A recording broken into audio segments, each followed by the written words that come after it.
buddy? We are live. I have some thoughts to put out there in the world. Hopefully notifications will go out. Got the GoPro. Here, let's... Yeah, I want to talk about health stuff. Why? Seems to come up all the time in our Zello channel.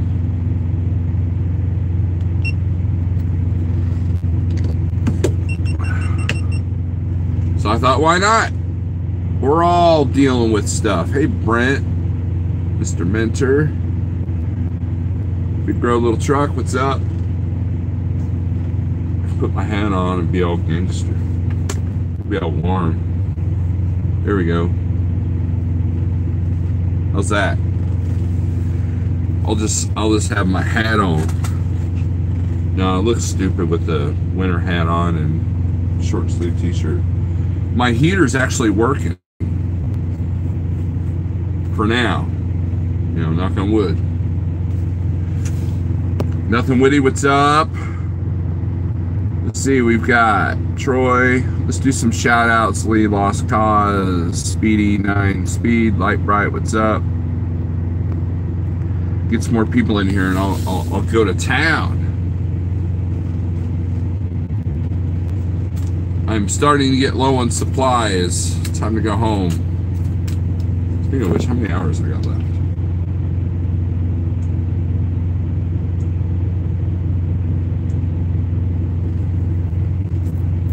I've been rolling over my 70, haven't done that in a minute.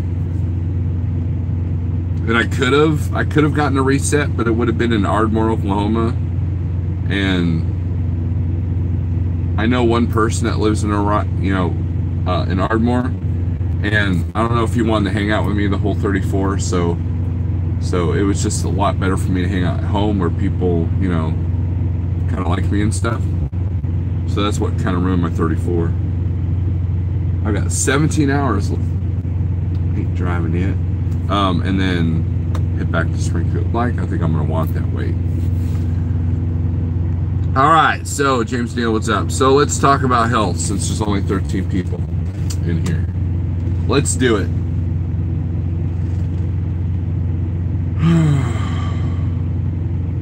For those of you who watch Big Yeti, that's Zello. Let me mute that.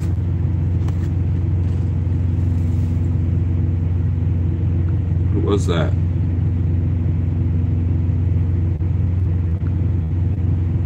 Hold on a second. Big Rich! I'm live right now, and you finally show up to Zello after 18 days of absence. I see how you are. See? Are you live on YouTube? Not now, I'm gonna mute you.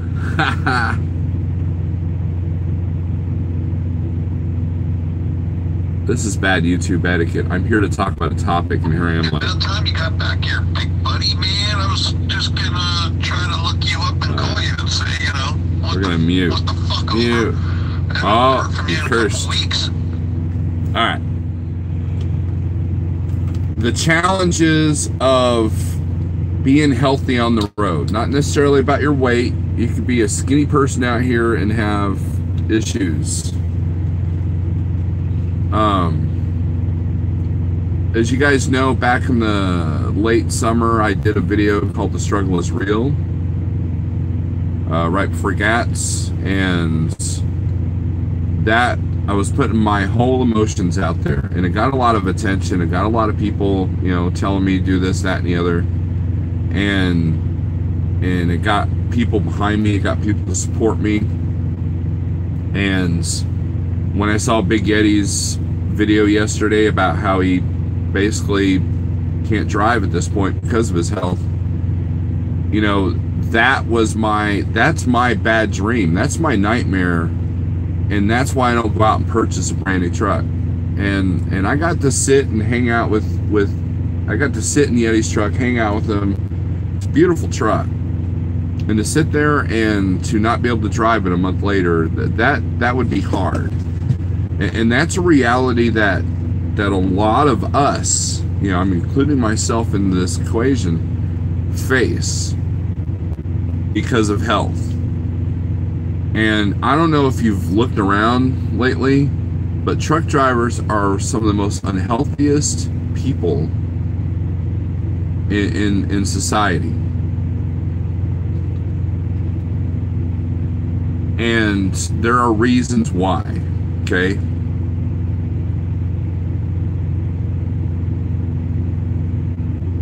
The troubles that I faced are habit, stress. Here's the thing, guys. When we don't eat right, we don't sleep right, we have oddball schedules, we don't have some of the best options in front of us,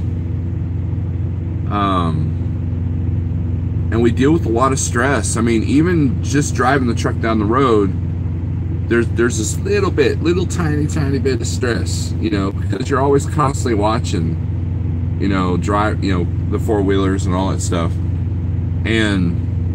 or you know, you're looking for a load, or you know, you're running a business. Even as a company driver, your dispatcher's hounding you. You got to be here at this time, and I mean, we're always under a constant bit of stress, and that takes its toll on the body after a while. Just the stress alone. And you know, it's kind of like that meme, you know, where it shows the old guy who's obviously 80 years old, but someone said, "Oh, I'm 34 as a truck driver, and I feel fine," you know, and it's like that's the reality of it, you know.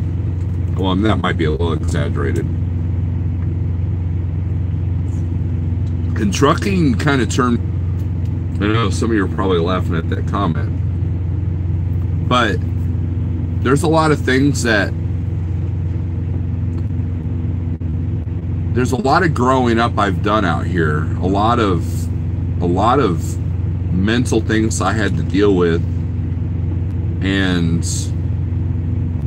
it's made me a better person. I think it's made me a better husband, a better father, and as a truck driver, you learn to appreciate things. You learn to appreciate your home time. You learn to appreciate the moments you have with your kids. You learn to appreciate all these different things in your life that you might have taken for granted as a regular citizen. And I think a lot of the military people can probably, you know, identify with that. You know, speaking of military, there's Daniel Ladami. And Big Rich, what's up? Adam Gallagher. And so you have all those factors, you know. When you're not dealing with the stress of the job, you're dealing with stress of things at home. You're dealing with the fact that sometimes things are going at home, you feel helpless. And it is so easy out here, and I'm guilty of this, okay? These are all things that I deal with on a daily basis, okay? It is so easy out here to eat for comfort, eat for stress relief, eat for depression. You know, a friend and I that were both over at Schneider, you know, he was one of the Schneider finance owner operators that I hung out with. He lived in the same area I did. You know, his plan was to get off the road. And you know, and we had this discussion that I feel like there's a part of me that feel like can't get off the road, because this is all, I mean, I know how to weld, but manufacturing sucks, and I don't think I'd be good in retail, but I'm kind of trapped here in a way. I mean, yeah, you know, you do the whole day cab argument, whatever, but there's a lot of elements to this job I do like, so it's easier to put up with a lot of the bull crap, you know. But I told them, I said, what if, you know, there's a part of me that's guilty for being out here dealing with my family, you know, and missing some of the moments with my kids and my wife and all that. And I'm eating out of guilt. I'm eating out of almost like a slow suicide kind of approach. And that kind of hit my friend pretty hard. And And I think that deep down inside, that was the reality. You know, it's like there are so many reasons we eat out here, okay? And 90% of the ailments that we face, especially as truck drivers, is all based on diet. It's all based on food, okay? Now, here, you know, sometimes you just feel good. Sometimes you just love eating, right? Good example, right? I'm at the Morris, TA, Morris, Illinois, and they have a restaurant here called Our Place, and they have this like whole section where you can get to-go meals already portioned. They look really good. I grabbed one last night. It was bratwurst and sauerkraut, and then and the salad. I still got the salad. Here, I'll show you.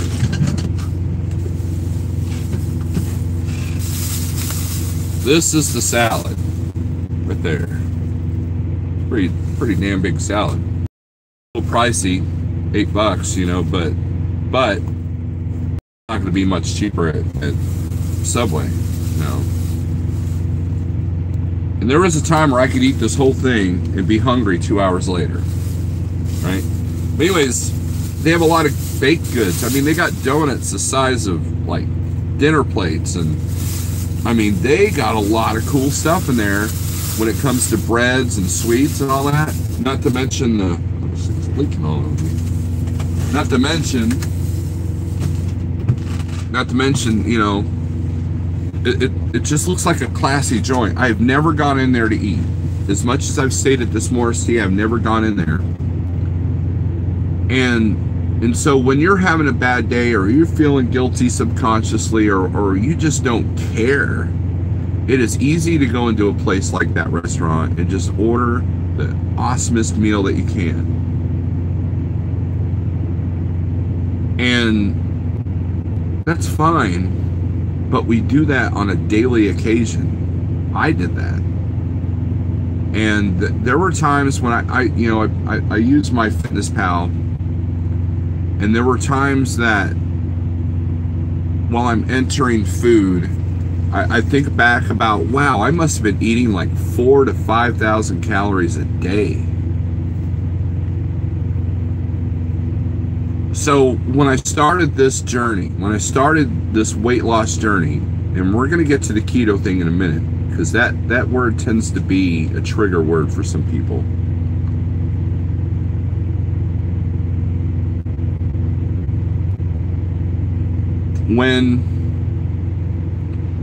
When you start making that health journey, you have to really look inside yourself and see what your weaknesses are.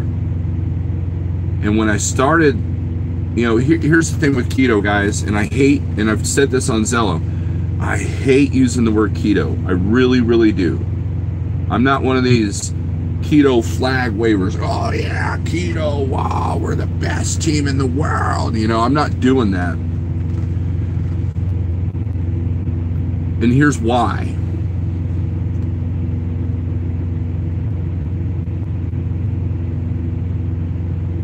There's a lot of bad advice out there. There's a lot of people doing the ketogenic diet wrong, and they think it's a diet, when in reality it is just a step to eat less and to burn the right fuel. That's what it does. It's a step, little bike coach mentioned it, it's a step to go into intermittent fasting, which sounds like all big and scary, but in reality is you eat one meal, maybe a second one between the hours of noon and 6, or noon and 8, okay? And that's it. That's intermittent fasting. Now, here's where that becomes a challenge.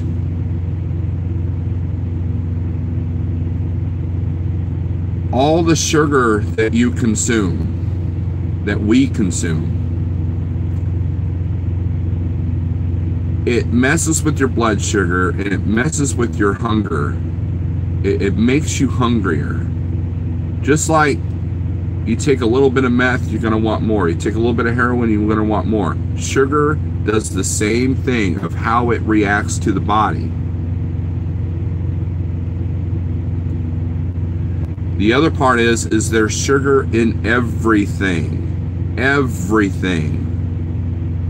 Except dill pickles and pork rinds. You know?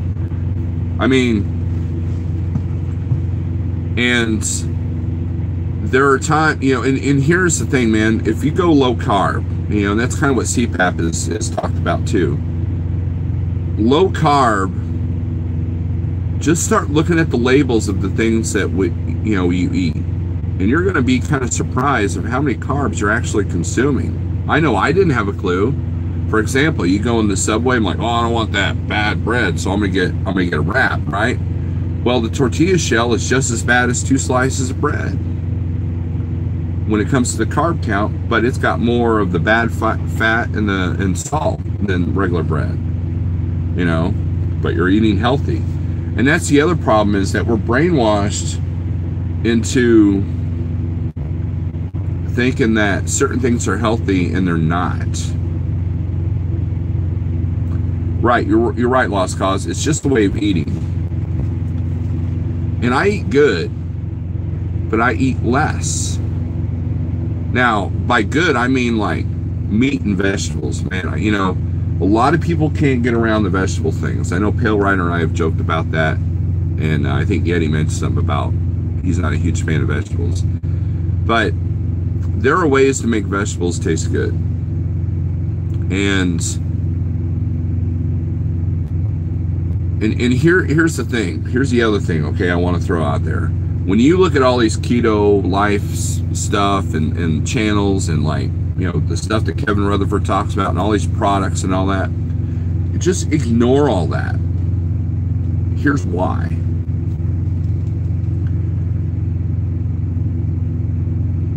We are taught throughout the years from when we were kids that we have to have 3 meals a day. We have to have all these complex, you know, we have to have a starch, vegetable, protein, you know, all this stuff on the plate, you know, finish your plate, you know, so you don't waste food, you know, that whole 9 yards. And then you go to eat any main street downtown, you got all the Applebee's and the Chili's and the McDonald's and all that stuff.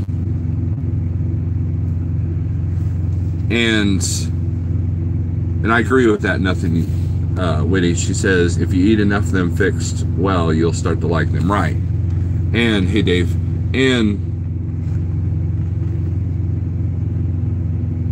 we're programmed that we need 5 meals a day. You know, oh, you want to eat 5 times a day. Every time you eat, you're spiking your insulin inside your body, whether you eat sugar or not. And it kicks in that insulin, and that's why, you know, the whole nibbling throughout the whole day is not that great. You know, they're finding studies that's not the greatest thing.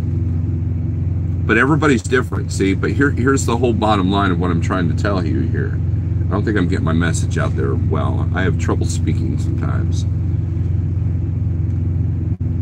You have to simplify. You have to simplify. That's it. Once you simplify everything, then it becomes easy. And once it's easy, guess what? You're going to do it. There's a lot of people out here running trucks that don't want to get into the complicated parts of business. They don't want to research that. They don't want to research the markets, or they don't want to crunch their numbers. They just want to just drive the truck down the road and hope that they make some money. And I was one of those, you know, and it hurt. So I was like, oh, I need to step it up. But that's part of being an owner operator, is that it's more complicated than just driving the truck down the road wherever you're told.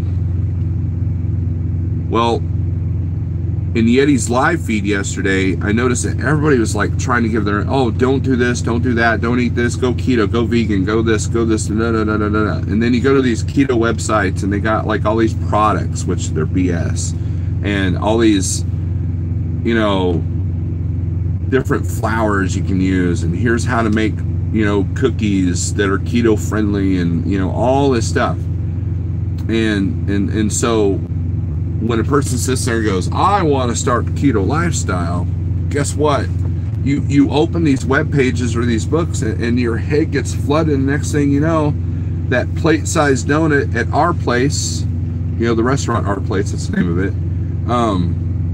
was calling your name because I don't want to think about what I can or can't eat. I want to eat the plate-sized donut because I feel like crap, because I hate my life, and trucking's hard, and so these are the challenges we face. But if you simplify it, show a little, simplify it, and then a little bit of determination, you're going to get there. And with all the information that's out there, it's just like trucking. There's a lot of good information, a lot of bad information. There's a million ways to run a trucking business, and not everybody agrees with it. Well, food is even more complicated. And I could sit here and tell you what to eat. And the people, and I've been this guy, the people that think that to do that is a challenge, they're going to flip me the bird. They're going to sit there and say, well, Steve, I don't agree with what you said because you don't realize how hard it is. So you can't just make a blanket statement like just stop eating sugar, because I can't be that guy, because I don't want to be that guy that tells you that and then like somebody's flipping me the bird while they're drinking a Mountain Dew or something, because they know it's not that easy. I know it's not that easy. So I try not to make blanket statements. If you want to have a personal conversation with me about how I'm losing weight and how I'm getting healthier, then we'll have that conversation. And I'll tell you what works for me. And what works for me may not work for you, because there's a few advantages in how I'm doing this that really make it work for me. And that's the point of this whole freaking narcissistic tirade, is that you have to find what works for you, but in order to do that, you have to find your weaknesses. Okay? So, for example, if soda is your weakness, then you have to figure out, what can I do to make it where soda is not a weakness? What can I do different? And you work on methods to try that. If you know that not going to Walmart to be able to buy your food or cook your food in your truck is your weakness, then you'd sit there like, okay, well, maybe I can go to Subway and order the salads, or maybe I can do this. You have to find your weakness. And then when you get in what they call a fat fasted state, in other words, your body is now tapping into your fat stores because you're not consuming sugar. Once that happens, then you eat less, then you're not hungry anymore. So now what happens is your body sits there and says, dude, what the hell, man? Don't we usually eat breakfast right now? I'm not hungry or nothing, but you love those breakfast burritos that this restaurant has, right? Or you're sitting at a dock and you're bored, and you're like, I think I'm gonna grab something to eat, but I'm not hungry. And so you start to see where your bad habits are. You start to see when are you eating and why. Big Rig CEO, what's up?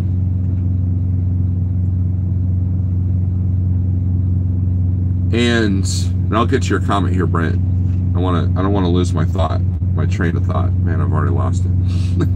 Anyways, what's worked for me may not work for you, but here's what I had to do. Okay?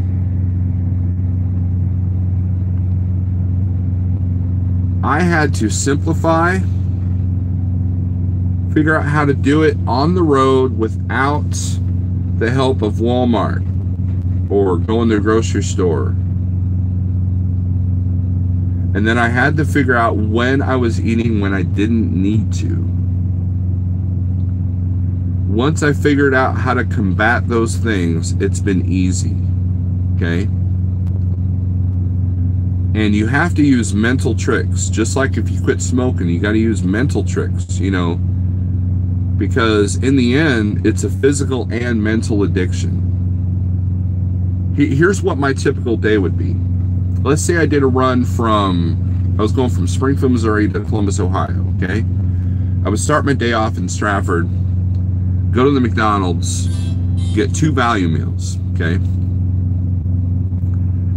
They're like, 2 value meals? Yeah, I'd get the sausage burrito meal with, had the hash brown, with a large coffee with cream and sugar, and then a small coffee meal with the English muffin, the McMuffin thing, and then that filled this big cup perfectly, a large and a small together with cream and sugar, mind you.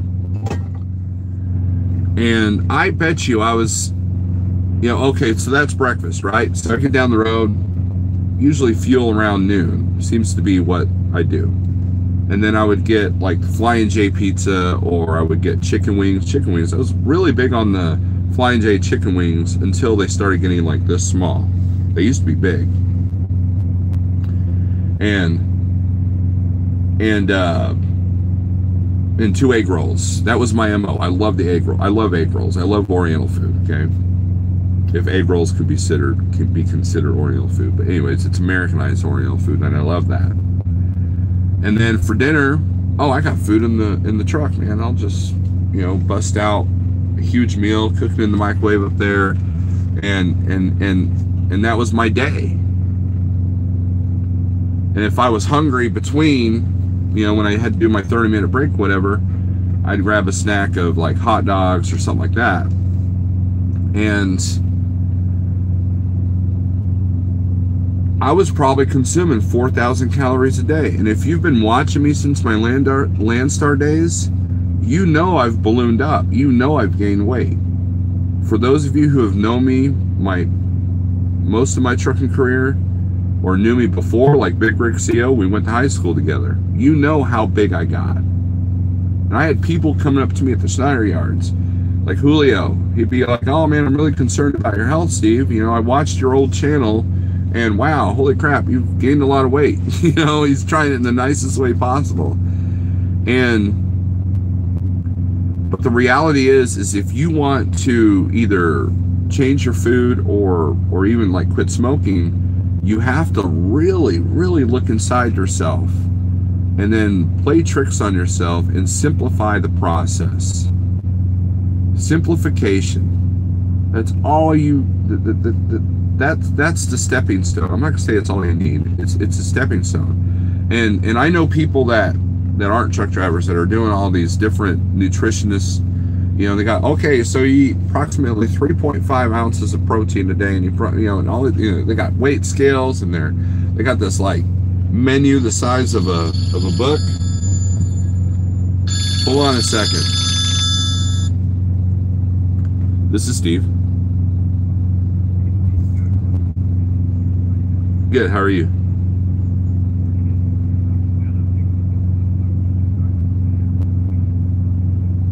We're still good.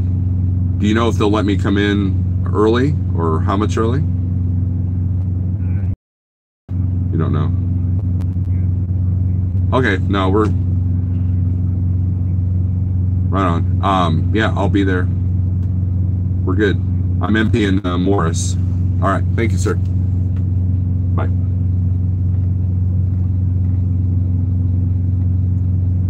Sorry, I had to do business with that. Anyways, and here's how I know about simplification, okay? When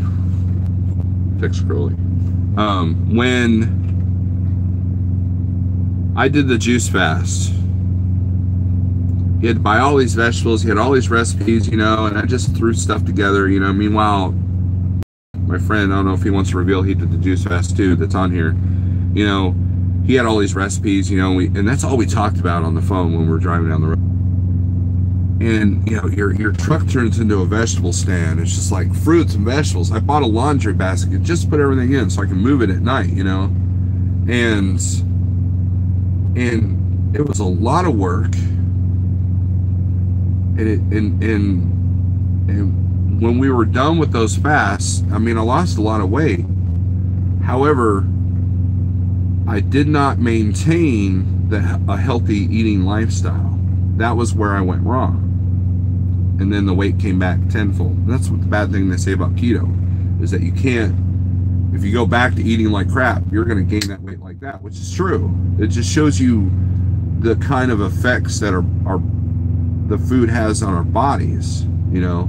Now, let me put a disclaimer here. I am not an expert. I'm not a health expert. I'm not a doctor. I am just a truck driver trying to be healthy. Not necessarily about the weight as much as being healthy, because, you know, I talked to a person one time that told me he was having chest pains. I'm like, dude, that's not good. You know, and he was going through a lot of stress at that moment, you know, because he was, you know, dealing with things with his carrier. But the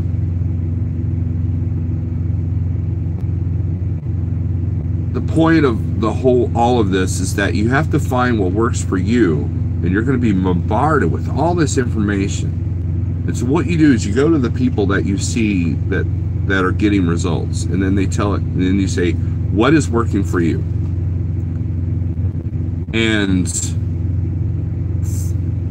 I'm going to put this out there now. And if you want to get a hold of me either through Zello or email, or if you have my number, you know, we'll have a conversation. But the reality is that you have to look inside yourself, figure out your weaknesses, and then conquer them.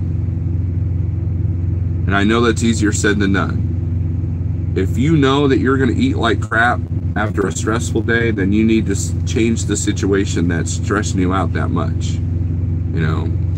And when you've got truck repairs, or you're not getting enough miles as a company driver, or when you're sitting at a dock for 12 hours because, you know, the forklift driver doesn't know how to do his job, or your product's not ready, that weighs on you heavy. And that's hard.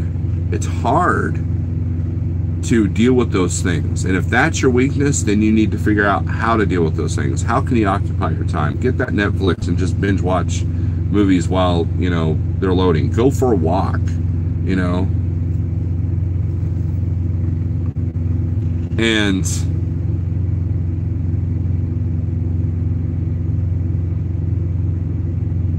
you know, the thing with the juice fast is that, and I'll get to the comments here in a second, is that it was good, it was healthy, but I was always hungry. I did feel deprived. I'd go to a family event and I just wanted to eat, you know.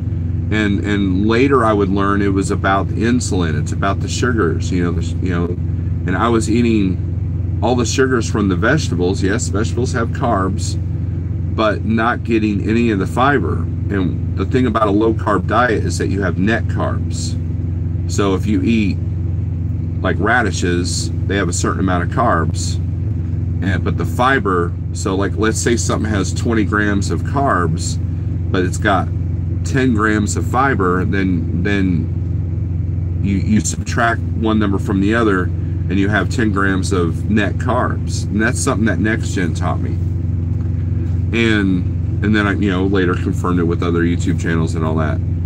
And then Dr. Berg talks about, don't worry about the carbs from vegetables. Don't worry about them. And so I learned that if for me to stay, you know, I've done it. I've done Weight Watchers. I've done calorie counting. I've done the juice fast. I've done exercise. I've done eating popcorn instead of chips. I've done all that, right? And I always, you know, I always come back to, you know, it has to be simple. Because when you're dealing with all the stuff we deal with as truck drivers, and the stresses as a truck driver, whether you're an owner or company, even if you're a day cab, you're dealing with the stresses of everyday traffic. You know, am I going to get home in time for my route? You know, that kind of thing. And like you know, if you're a local driver in Chicagoland, you're dealing with probably a lot more stress than I do. You know what I mean? And I learned that myself needed something simple, something easy. And like, oh well, you know, it's taking me years to put all this weight on. There's nothing nothing easy. There's no magic pill, you know, this, that, and the other. But then I started hearing about this low carb lifestyle. And still I'm like, well, that complicated, can't have this, can't have that, can't have this. Deprivation, deprivation, deprivation, right? And then I started talking to people that were doing that were losing weight. Now you see the transformation videos on YouTube, and then the first thought that comes to your head is, well, that person was able to lose weight easily because he's not a truck driver. He doesn't deal with the things that I deal with. That was what went on in my head. That was me going, you know what? That was just an excuse. Like, well, that person doesn't understand because he's not a truck driver. And then like Fat, Sick, and Nearly Dead, that movie, you know, the guy helps the truck driver, right? But what did he do to do it? He got him off the road. And you know what? If you watch Fat, Sick, and Nearly Dead Part 2, that guy that lost all that weight, the truck driver, he quit trucking. So now I'm even more, well, you know, Joe Cross doesn't know what it's like to be a truck driver. He just took him out of the element. Well, it's easy to cure an addict if you take him out of the element, you know? Easier, not easy, but easier, right? And so that would strike a bad chord with me. That would make me like go, you know what? To heck with these diet gurus. They don't know what it's like because they're not truck drivers, you know? And I would have an attitude about it. You know what I mean? And so the low carb keto thing started kicking in, and I started talking to people that were truck drivers that don't exercise. They don't go out for walks. They just changed what they eat.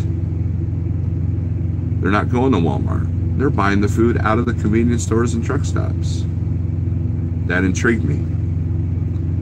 Because I could sit there and go to Walmart and get all the healthy food in my truck, which is how I lost the first bit of weight this year, was I just ate cleaner from the truck. But what about that week you don't make it to a Walmart or a grocery store? What about that week that I didn't have time to go shopping before I left out? Or what about when I run out of food and, well, I guess I got to eat like crap again, you know? And that would take its toll mentally on me. So it goes back to that whole, well, I'm the victim, me. Well, I couldn't go to Walmart because my dispatcher didn't get me home, or didn't get me, you know, I didn't have time to stop because the shipper did this, and this. So I guess I'm going to go in this restaurant here and eat 5 pieces of pizza, barbecue chicken, and a bowl of pasta because I hate my life. I hate my dispatcher. I hate how I'm running my business. And I'm going to go in there and eat because I'm pissed off at the world and it's all their fault. I was that guy.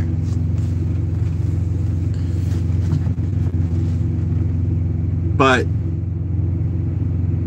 these guys were doing it without going to the grocery store. These guys came up with strategies on how to deal with certain situations that they would be in. And the keto / low carb diet, as Brent put it, makes that a lot easier, and that intrigued me. It's simple. Wow. And so I found the 2 best channels that you can possibly watch when it comes to a low carb, healthy lifestyle. Because I had heard also that you got these guys that try to go keto, you know, but they're still eating 4 times a day, you know. The next thing you know, you're eating too much fat, too much protein, and you can overdo it, right? And so they're missing the whole point of going low carb keto, is that, wow, I'm eating 4 times a day, I'm just not eating bread. Well, there's more to it than that, you know. And so I watch Butter Bob's channel. I watch Dr. Berg's channel, and Dr. Berg is almost like a mind reader. I'll be struggling with something in this journey, and then he'll put up a video that morning. Oh, this is what's going on in the struggle. I'm like, wow, get out of my head, Dr. Berg. and another channel, from what I've learned, has talked the science of it, you know, and but Butter Bob explained it in a way that it didn't swim around in your head. You didn't have ADD moments listening to him, because it was just like talk to another person at the counter and they'll tell you how they did it. And then what I learned is that everything that we've been taught about food, about health, about eating healthy was all lies. You go watch the movie The Magic Pill, it's on Netflix, and you're going to see where the lies started and when the public health started to decline.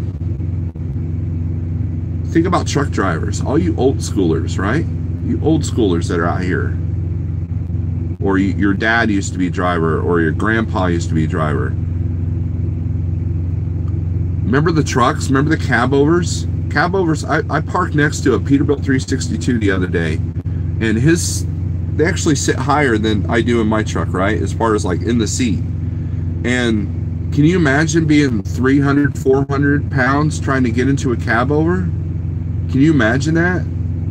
But back in the day, that's what they did. And you know why? Because truck drivers at that time weren't 400 pounds. And there are old school trucks that you literally could not even get in if you were 400 pounds. You just can't. And so you see the decline of public health. You see the decline, and you've seen the increase. So wait, go watch an old movie from the 80s. How many overweight people did you see? You know? And so that struck a chord with me. Like, wow, if a large percentage of the population has type 2 diabetes, there's a root to that. Well, they must be putting special poison in their food, right? This. Not realizing that it's the sugar, it's the starch, it's the bad oils. These conspiracy theorists think that there's some kind of drug in our water or something, you know, so all these different things that the government is doing population control with, but they don't have to do that. It's all in our food. Rebel trucker, no, I'm not an expert. I'm not, you know. I mean, especially if you guys knew what I ate yesterday, and I'll get to that in a minute. But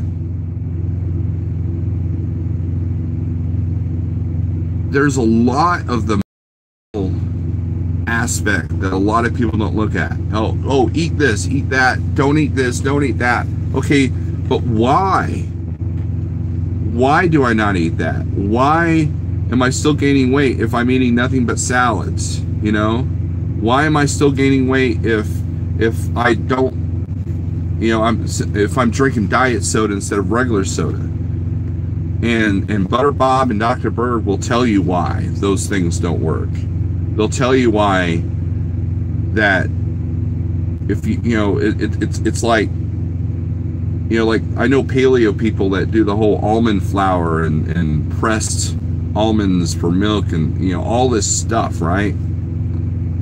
And the next thing you know, a month later, they're off of it because it cost too much money and it was too complicated and they were getting tired of having to count everything. And that's the problem. We mindlessly eat. We want to eat and not think about it. We don't want to get on the app and count our calories because that's hard. And that reminds you that you're eating like crap. And you're like, why do I need this app to tell me that I'm eating like crap? Screw it. And you throw the phone in the back of the cab and you just eat, you know? And so what I found with myself is once I got rid of the physical hunger by doing what I know truck drivers are able to do, you know, these people that I started to take notice that these were truck drivers, fresh CDL drivers that went from the house to the truck that lost weight eating this low-carb lifestyle. And that's what they called it. They all called it lifestyle. It's not a diet, it's a lifestyle. And essentially, you turn into that kid that eats like a bird, that never gains weight, and has lots of energy. You become that kid again. You go back to what your body knows how to do. And once these toxic things are out of your system, once you start eating the food pyramid upside down, then you have less hunger, you have mental clarity, and then you really have to look at yourself. You really have to look inside yourself and figure out why am I eating like crap? You know, I was on one of Little Viking Coach's 24-hour Friday fast Fridays, right? And you know, I was getting coffee. So I went in to the TA there in Concordia, Missouri, and the first thing I did, I wasn't even hungry. First thing I did is I looked over at the breakfast sandwich area and the burritos, breakfast burritos, and it smelled good. And I smell it, shit. It's a little bit chilly, so you want that warm coffee, sugar, warm food, you know. And I was like, oh man. But then it dawned on me, like, well, that's a habit. I'm not hungry. And if I had not been fasting or eating low carb, I would have grabbed two, not one, but two of those breakfast burritos, which are 600 calories a piece. 1,200 calories, boom, by 6 a.m. Gee, I wonder why I can't lose weight, right? So I got my coffee, got in the truck, got on down the road. I started to feel a little bit hungry. Didn't snack on anything because I was fasting, right? And then I belched. Boom, the hunger was gone. My body literally fed off of itself. The fat. I've got a lot of fat, guys. I could probably like not eat for months, okay? And there's actually a study where that happened with somebody, but we'll talk about that later. And then that's when I realized that my breakfast habits were the habits. I wasn't hungry. Now, if you eat a lot of carbs at night, you're gonna be hungry. So there was always that too. Like, oh, I'm starving, I gotta get a breakfast sandwich. Oh, I'm starving, I gotta get a cheeseburger. Oh, I'm starving, I'm gonna get a pizza. And what it is the carbs from one meal say, hey, we're not getting our fix, dude. You need to stop. And when you get fuel, be that annoying guy, because you need McDonald's and you don't want to park your truck, right?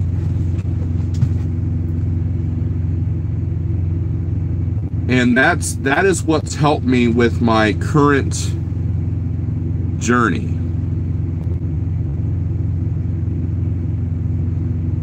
Is you have to figure out what your body's reacting to, and then figure out why you're eating that. And when you have a situation like what Yeti's in, where he is forced to get off the road, he is forced to not drive that beautiful new Peterbilt, then you're put in a situation where you have to do that. So your perception changes.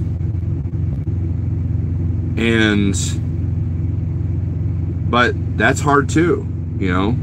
How many people do you know that smoke cigarettes with the oxygen tank attached to them, or they have lung cancer and they're still smoking? It's not easy. It's never easy. But you have to find the simplest, easiest way to do it, or else you're not going to do it. And you have to make a mental commitment. And if that... Okay, we're back.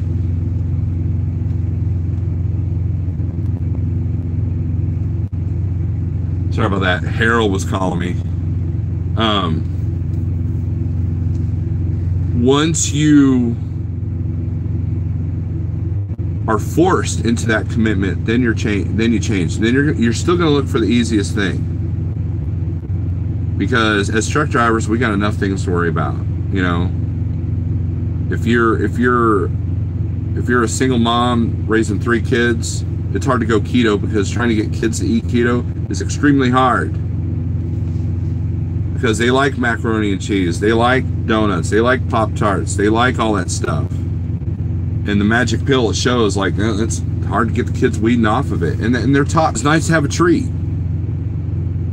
You know, as a kid, you're like, oh, you know, I remember when I was a little kid, you get this can of soda. It was like, it felt like it was this big. And you're like, oh, I got me a soda. And you nurse it like for 2 hours, right? Nowadays, kids can down them out in doing like 30 seconds, the same age, you know?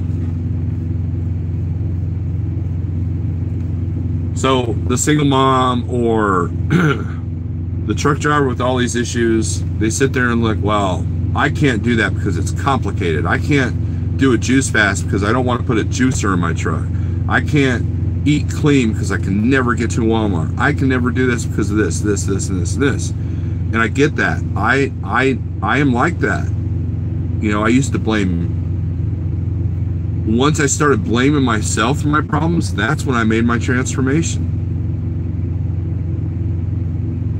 Well, making my transformation. And sometimes people talk to me or are afraid to talk to me about the food stuff because they think I'm judging. I'm not judging, man. I know it. It's not. I'm not a vegan. A vegan judges you. You know, there's a video out there I saw on Facebook where this gal said that if you don't eat vegan, you deserve to die. How Nazi is that? You know what I mean? And so when Rebel Trucker talked about being a diet expert or whatever for truckers, no. Because I tend not to want to watch diet experts. Dude, it's cold outside, Fly. Don't make me let you go outside. And I hate them. I hate diet experts. I do. Because you don't know what you're talking. You don't know what it's like to deal with things as a truck driver, as a parent. You don't know what it's like. Or you have all this money to buy all the fancy foods. You can shop at Rudy's instead of, Walmart, and buy all the expensive keto-friendly food that's like 3 times high because it's all organic and all that stuff like that.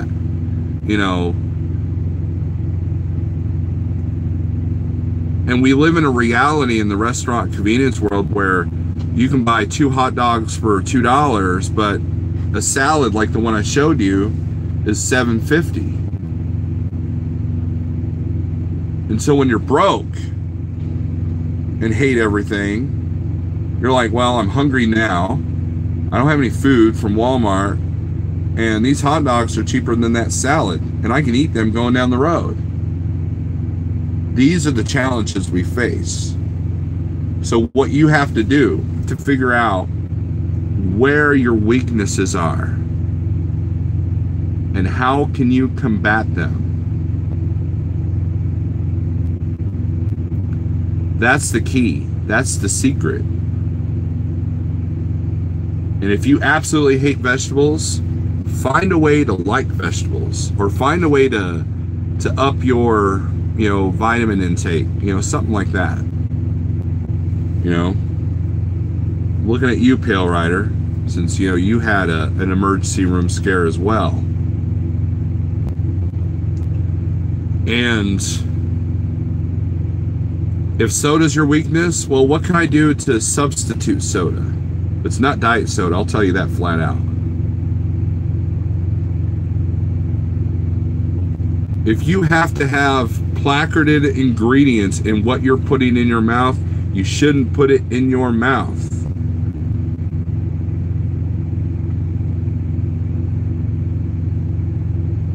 That's diet soda. That's all soda, actually. How did I combat the soda? I wasn't really a big soda addict, but how did I but I'd have cravings for it. Well, how did I get away from those cravings?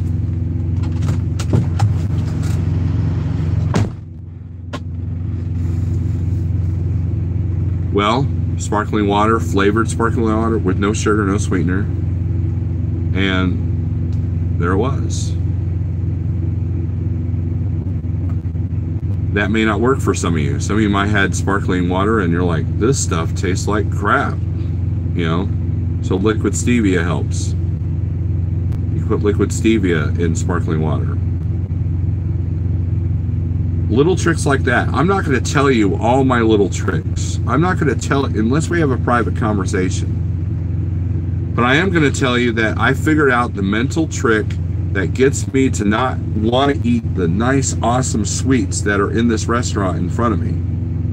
The donuts that are this size, the banana bread that they have, the swirls and the brioche and all that stuff, right? I'm pretty sure their menu probably looks very similar. You know, you go to IHOP and they have 58 different flavors of pancakes, and they're all desserts, you know? And I'll tell you what I've done to never be tempted by that ever again,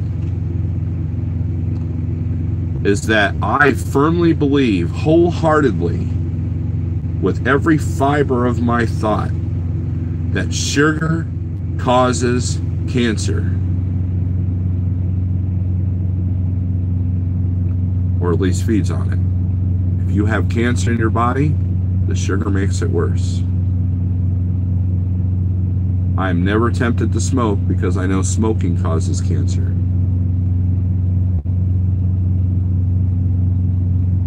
And once I got that mental block, once I got that mental step, that mental, hey, here's a gift. Now that plate-sized donut doesn't look good to me. Now the dessert bar in here does not look good to me.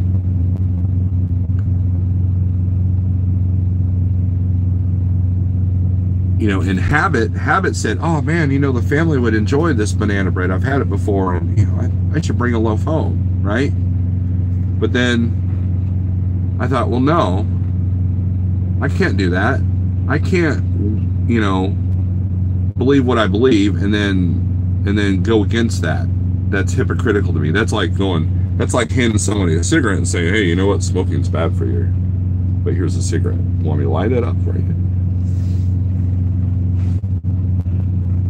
But I don't judge if you smoke a cigarette. I don't judge if you eat something that I would not eat. I don't judge, because you know why? Because I have no room to judge. I'm not a vegan. You vegans do that. Vegans judge that. And I'm judging vegans by saying vegans do that. That's a blanket statement, and I apologize for that. But the reality is that, you know, I remember a driver telling a story about, you know, he was at a buffet and he was kind of judgmental for what people were selecting off the buffet while he's at the buffet.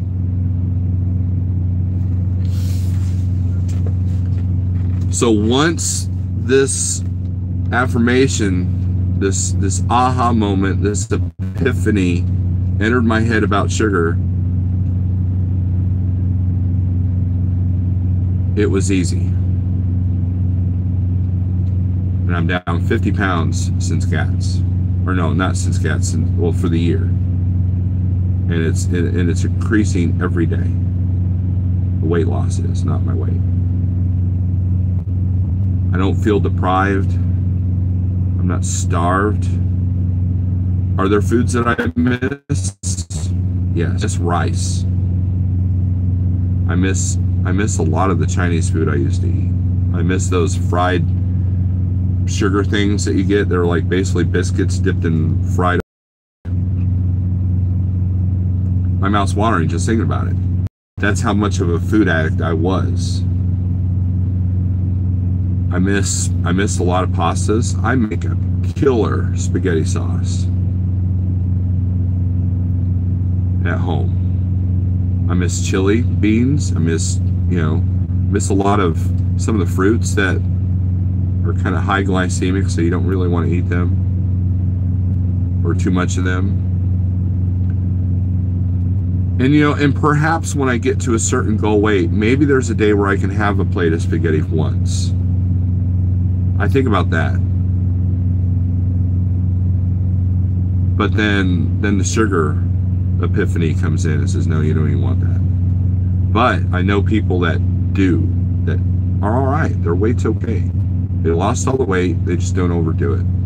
Or they fast afterwards. The whole point of this video is hopefully to inspire you to Look deep inside yourself and find what works. And what's going to work, it's got to be simple, it's got to be easy, and it's got to feel good.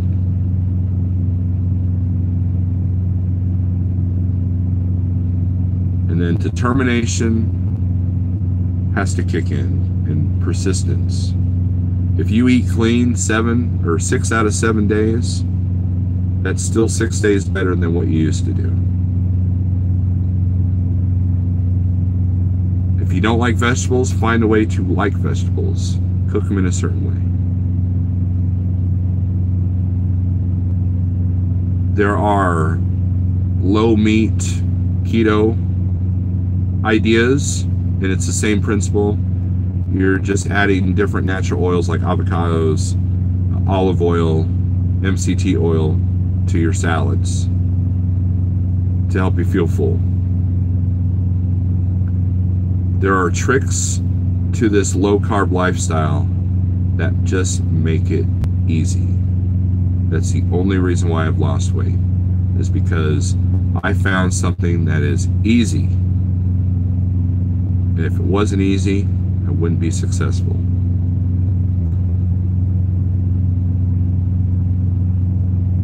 I did, in the business sense, I did a lot better at Snyder than I did at Landstar. Why? Because it was easier.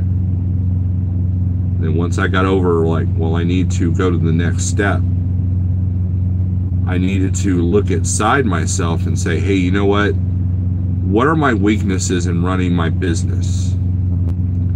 I need to fix that before I make that next step. And I did, to a certain degree. It's always a work in progress, always a work in progress. And there are challenges of running the spot market, so it's easier.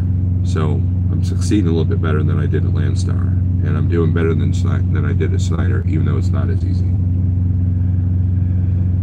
If you simplify, find the mental tricks that work. You know, if you want to quit smoking, what are the mental tricks that you can do to keep you from wanting a cigarette? You do that long enough, then the physical addiction aspect of it goes away. I don't have sugar cravings anymore. That first week when you give up sugar is hard. It's hard, man. It's not easy. Even knowing what I believe about sugar, I still bought like little Kit Kats for sweet cravings. I have, oh, where are they? I have Tic Tacs. I've had the same thing of, it's got little, those mints that we got at Gats, you know, in the little truck thing. It's got those in there too. But these help me with sugar cravings for the first couple of weeks. These are old, you know. So I found the trick that works. You know, if you like sweet tea, find the liquid stevia. Put that in regular tea. With me, I grew up having ice sun tea in Arizona. And we never put sugar in our tea. Just never did. I don't know why. And I'm glad I didn't, because, you know, I didn't start gaining weight until my senior year in high school, when I had a car and I had to go from regular school to vocational school in the middle of the day. I would go to the convenience store and start eating like crap. Coincidence?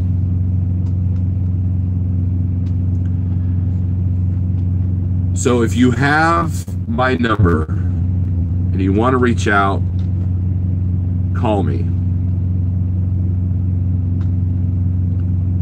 I can help you with the mental tricks. I can help you with the things that have worked for me. And the problem with diet advice is you ask it out publicly like this, and you're going to have 20 people telling you 20 different things. And a lot of the information will be contradicting. You have to be careful of that. So all that contradiction, all that bombardment of information will make you go, I'm out, I'm done. I'll just eat like crap and die an early death. Doesn't matter.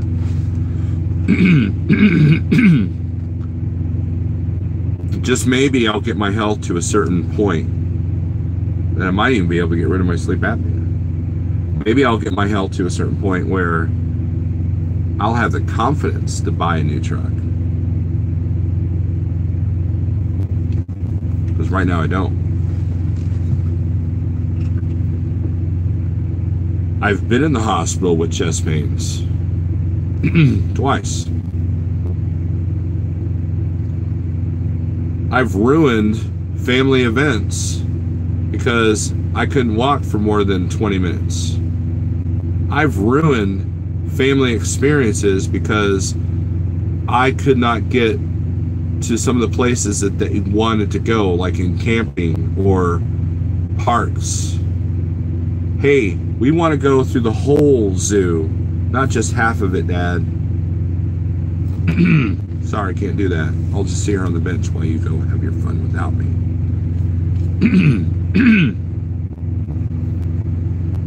I have disappointed people in my life because of my food.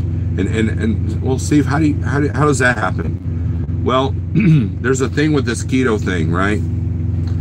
There's this mental clarity that comes up. And now you become more motivated to run your numbers. You become more motivated to do the honey-do list at the house. You become more motivated to just do the right things.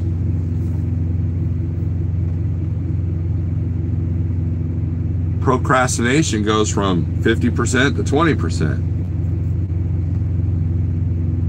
And then you look back at your years like I do and go, holy crap, how much of my life have I wasted eating like crap? How much of free time did I waste? How much money did I waste not being able to enjoy the amusement park? How much free time did I waste, you know, sitting there being a sloth on the couch watching a football game, eating chips, when I could have been like cleaning the gutters? You know what I mean? Or doing things to make it easier for my wife at home. How much time have I wasted? And then I start to beat myself up mentally, right? And then another trigger happens. Hey, Steve, you're an a-hole. You're not a good person. Go in there and get that plate-sized donut. Because you know why? That's you. You do you, Steve. And that was a mental thing that I had to overcome. Stop beating myself up over choices that I've made in the past. Stop beating myself up for things that have happened that are no longer significant. So not only is this a journey for your physical health, but it's a journey for your mental health. If you're eating right, if you're eating clean, you're going to make better business decisions. You're going to make better purchasing decisions. You're going to be able to absorb a lot of good information better.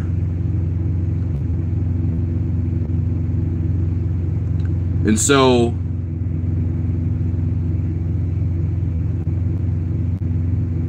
these are all things that go through my head. It is not just a diet. It is not just going keto. It is a transformation of both body and mind. And you might be sitting there watching, well, that sounds like a lot of work, Steve. That sounds like a huge headache, Steve. I am setting my ways, and I don't want to change what I do. You know, I'm not going to have this big epiphany. I don't think sugar causes cancer, Steve. I can't do what you're doing. And I get that. There's only one thing you can do about that. If you have that thought in your head, there's only one thing you can do about it. And that is just try.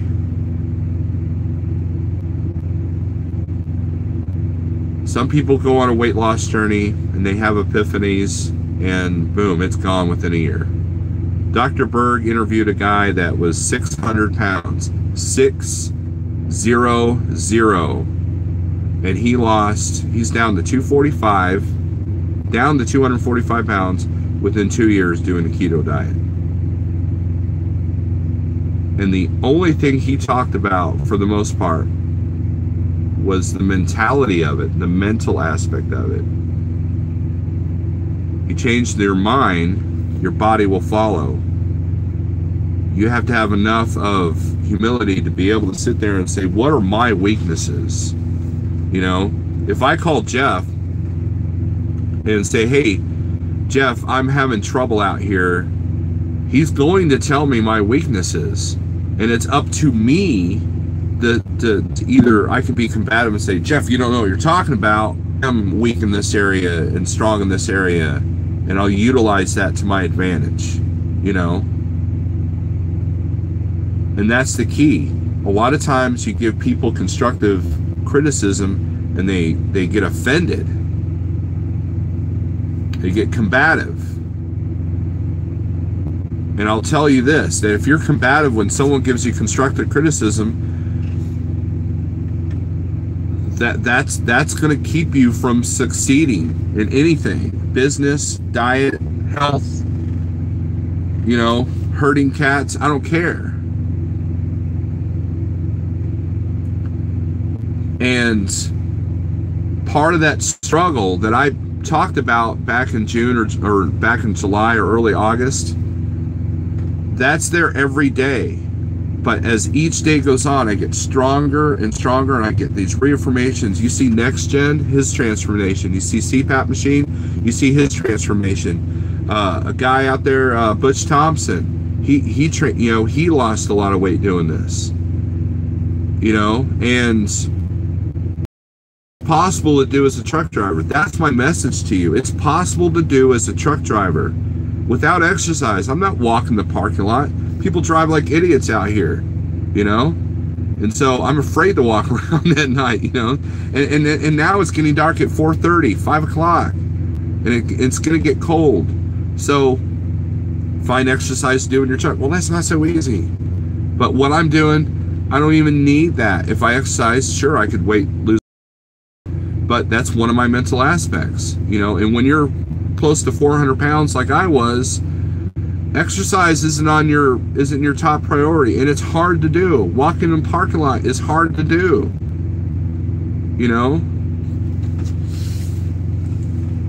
So if you're having struggles, if you feel like crap, let's say you just feel like crap. Let's just say, you know, you're groggy all the time. How many of you, and you have to admit this, how many of you can admit to yourself that you get sleepy while driving? Did you know that that's probably based around your diet? Did you know that sugar and carbs are fatigue food? Did you know that energy drinks are exactly opposite of what gives you energy? I know people that can down 2 monsters and they're still sleepy. They're still slapping themselves with the window open trying to do an all-nighter. I've been that guy. I've been there. I've done that.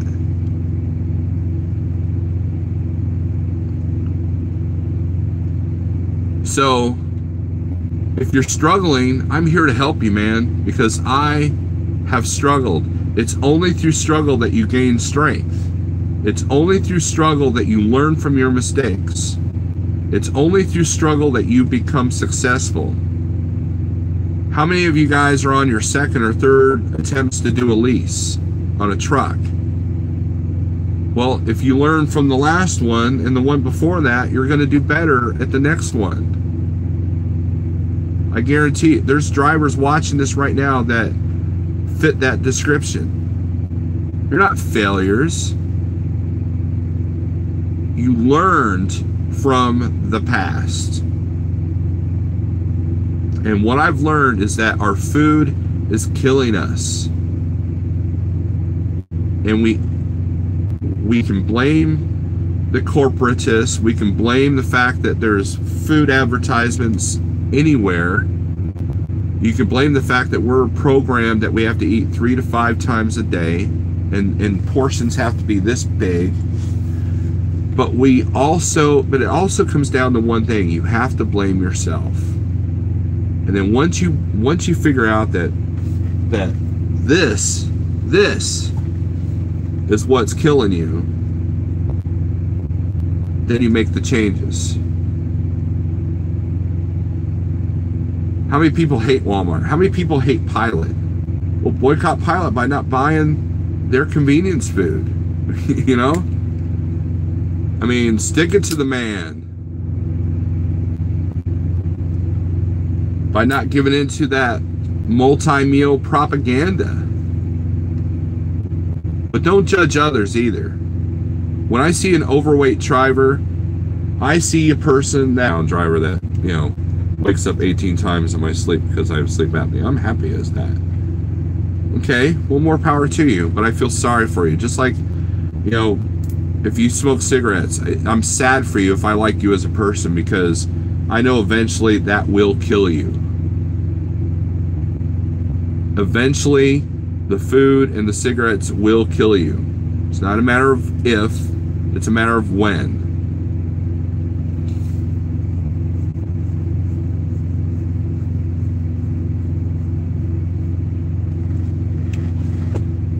And I know how hard it is. I know how hard it is. I know how difficult it is. But you can't just blame truck driving, because there are a lot of physically fit truck drivers out here. Not as much as there used to be, but they're out here. They're like, oh, well, they're flatbedders, or, you know, they're home every night, whatever. No, I know people that are OTR that are not 400 pounds. They're not 300 pounds like myself.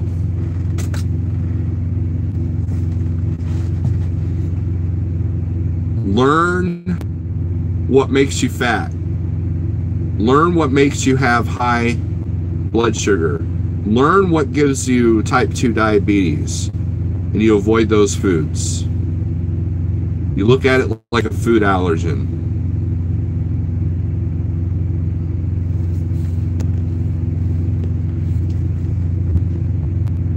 And because you might be in a situation to where they take your CDL away and you have no choice. And when you have absolutely no choice other than to change your health so you can live to see your kids grow up, so you can get your CDL back, when you have no choice in the matter, you have to do these things or you will die or have to live off $500 a month of medicines. Then the only thing that you can do is what I've told you. Simplify, learn how to figure it out, and what your weaknesses are and how can you conquer them. I'm a metalhead, man. Metalheads know how to look inside themselves and conquer what their weaknesses are. That's what metal has always been to me. A lot of the songs I play on my podcast are the songs that empower me to further better myself since high school. Anyways, if this video made you mad, I'm not apologizing, because sometimes it's that anger. It was anger that fueled me to start this journey. Angry at myself, angry at the situation I'm in, and so I know that I needed to change it. So anger can be a fuel, and maybe I sparked that fire. Anyways, my email is stevenallington@gmail.com. You want to talk about your struggles? We'll have a conversation. My personal friends that want to change their lives around, you know my number. And I'll tell you the tricks that work for me. They may not work for you, but I'll tell you what's worked for me. For all the people that support me and aren't a-holes going against me, I salute you and I thank you. So, anyways, that's it. Thanks for watching. And, oh wait, let's go over comments. Hold on. Don't leave yet. Let's go over comments here. All right. I'm being all serious and stupid. Okay, let's see here. Oh, okay. Brent, Florida.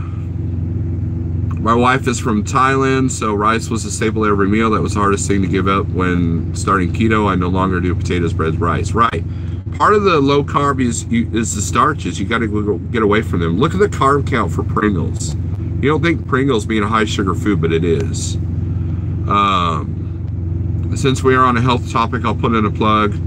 Recommendation for the app MyFitnessPal. It definitely helps you track your calorie intake. I like MyFitnessPal because it tracks my macros, Brent, and I did a whole video about how to friend me. If you want to find me on MyFitnessPal, it's Snorlord. I was drinking 6 cans of soda, says Glenn, and 1 liter of daily basis. Now I'm down to 1 can every 3 days. That's good. Soda is toxic.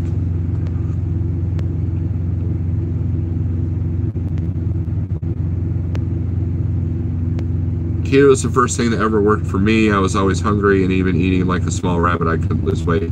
Since switched to keto, I'm really hungry and down 40 pounds. Brent, the channel, from what I've learned, talks about a study that was done with these guys that did just calorie restriction, and they were always hungry. And then that's where you like kind of fall off the wagon is you do so much calorie restriction that you feel deprived, and then you eat twice as much. Boom, that's where the yo-yo dieting comes from. And eating a low carb keto type style, or paleo at least, you know, it's the kind of calories you put in, not the amount of calories. Big Houston, what's up? What is my guilty pleasure eating?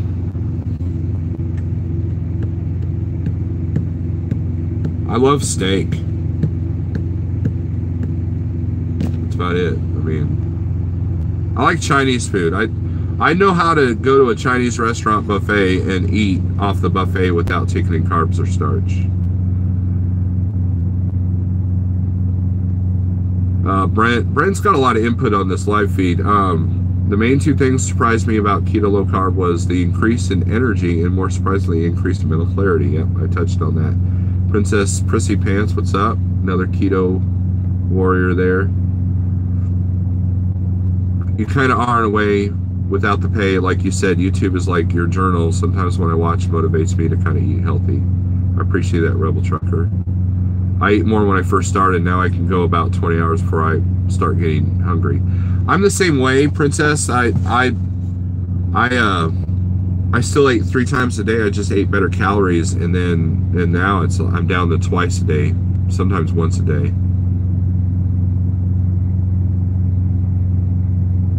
Brent went from 176 to 250, right? Developed high blood pressure, and was pre-diabetic, wanted to go back over the road, so I started my weight loss trek to get to your DOT medical card. And now you no longer get that starving feeling, just a slight feeling of, I think I'm getting a little hungry, and maybe you should think about eating something. Right. Yeah, there's no ravenous hunger, you know? There's no ravenous hunger, man. It's awesome. So, like, I could probably eat something right now, but I think I'm just going to get a cup of coffee. Water helps with that. Guys, drink water. Drink water. Oh, warm. Sit in front of the heater.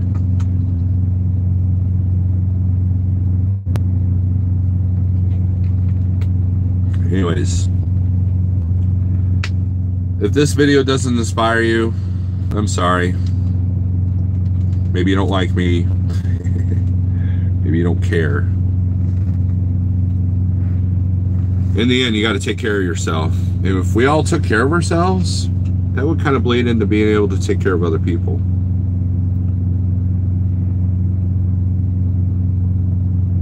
If you own your own authority and you have drivers underneath you, what's going to happen to those drivers if something happens to you? If you buy a brand new truck, or any truck,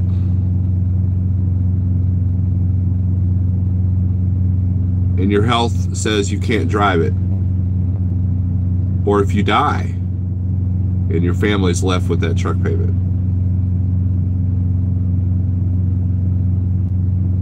These are the things that keep me up at night. These are the things that make me, these are my nightmares. What if I die in this truck? It's going to take 5 people to get me out of this truck. It's going to take 5 people to get my fat ass out of this truck. And then it's going to cost money to get me home.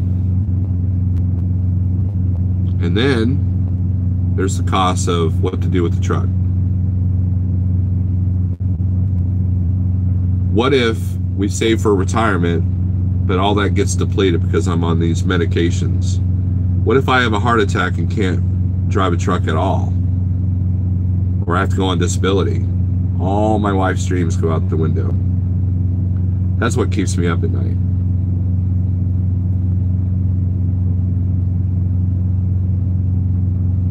As truck drivers, we deal with many dangerous situations every single day. We literally put our own lives and other people's lives in the palm of our hand. We're kind of like gods, if you want to look at it that way.